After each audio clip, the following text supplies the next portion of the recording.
Welcome सीडची Sujata काकडी या ठिकाणी आम्ही लावणार आहोत। पहिल्या व्हिडिओमध्ये आम्ही केलेला सगळा प्रकार आपणास सांगितला।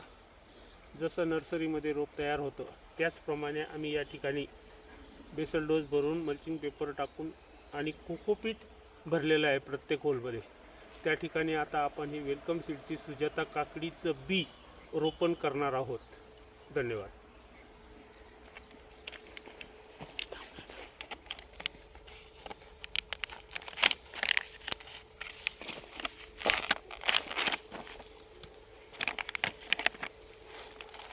फक्त 500 सीड या ठिकाणी उपलब्ध आहेत आणि अशा प्रकारे हे बीज येतं।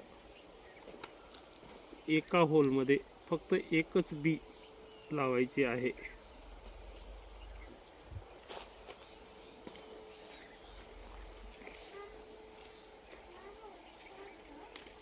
हे 100% जर्मिनेशन होणारं बीज आहे।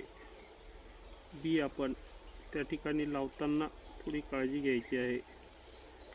सदर बियाणे खूप नाजूक असते, परंतु आपल्याला त्याप्रमाणे जसं नर्सरीमध्ये केलं जातं तसं वातावरण ठेवून त्या ठिकाणी आपण हे बी रोपणार आहोत। धन्यवाद। हे पहिली बी रोपली।